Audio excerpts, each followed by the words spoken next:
If there is one fan base that has learned the cost of winning, it is the Washington Huskies. Last year under Kalen DeBoer, the Huskies ended up going undefeated all the way until the national championship game.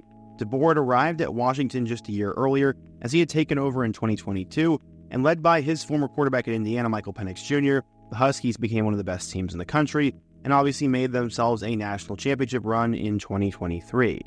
The Huskies fell short, but after the season was over, DeBoer took the head coaching job at Bama, and pretty much everybody left. After being a team that was in the final game, they are now left to pick up the pieces and have a new coach that has to try to replace and restart everything. In today's video, I want to talk about how the Huskies lost pretty much everything. They had a mass exodus of players, sent a ton of players to the NFL, and what I think is on the horizon for the program. But before we get started, if you're a big fan of college football, be sure to subscribe to the channel, leave a like if you want to support today's video, and let me know what player, team, topic, or situation I can cover next. Now let's get started and talk about the mass exodus that hit Washington football. Okay, so after the season was over, Washington lost literally everything. In terms of the players who went off to the NFL, you first have to start with Michael Penix Jr.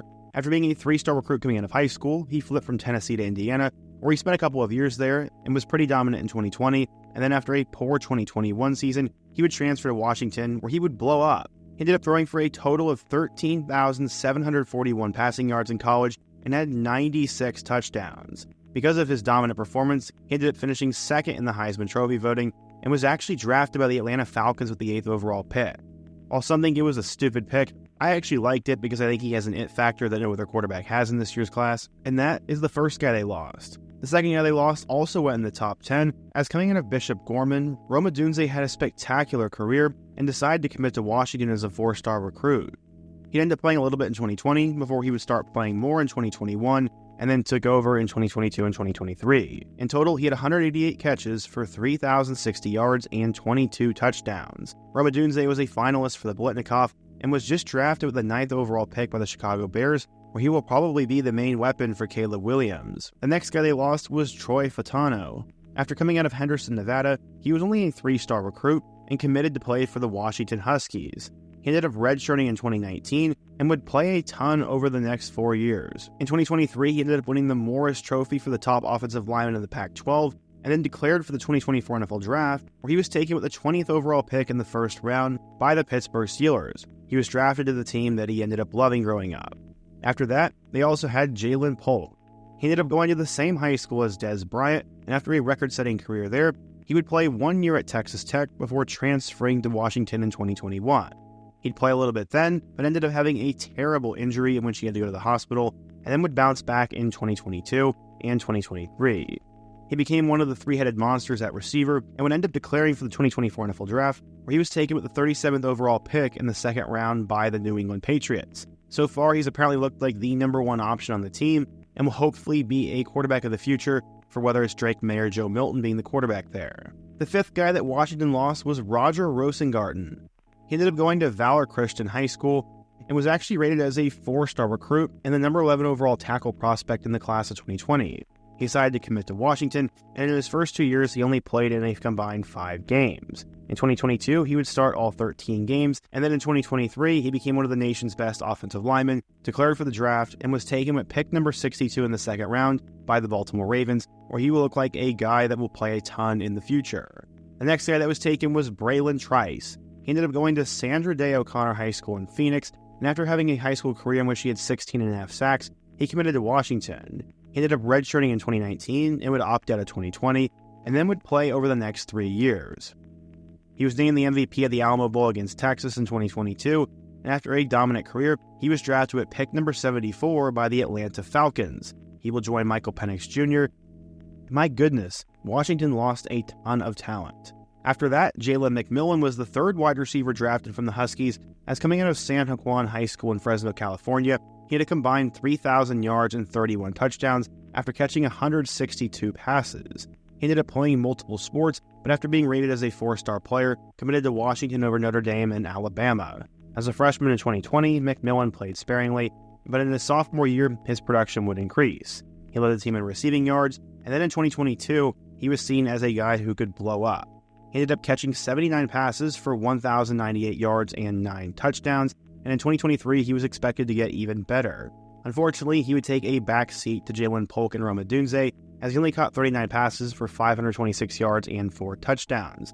The drop in production led to him going into the 3rd round, as he was eventually taken at pick number 92 by the Tampa Bay Buccaneers.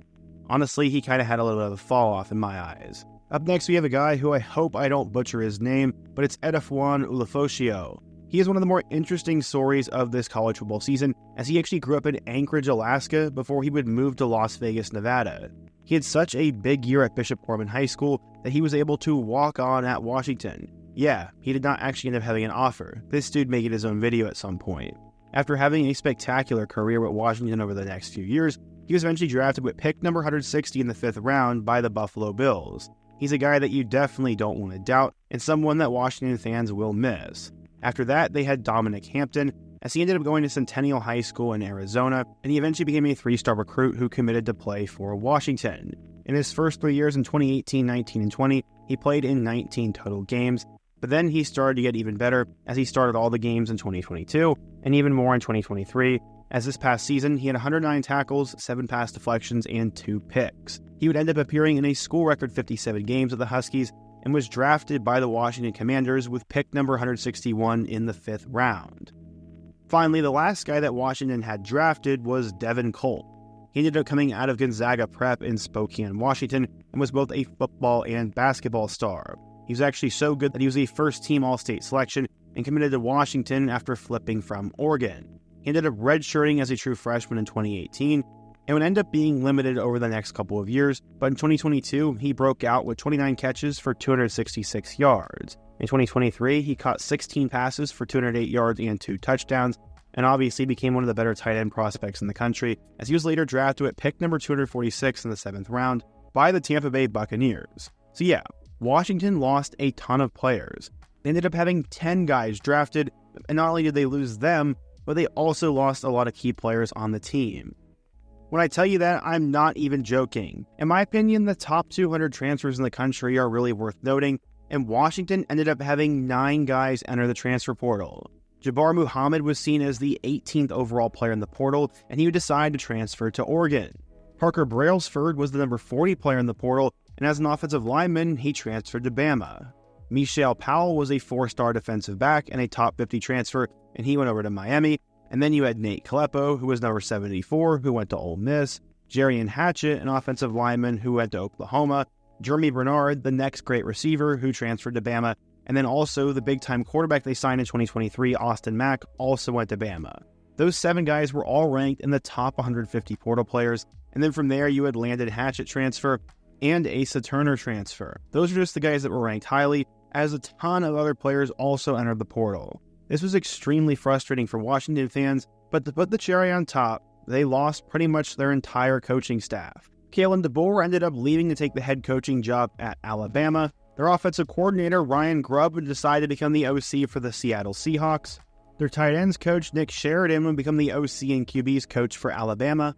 And then finally, their top-end receivers coach, Jamarcus Shepard, would leave to take the associate head coaching job at Alabama as well. Okay, so it's been a lot of doom and gloom so far. And yes, Washington had a mass exodus, but there still is some hope on the horizon.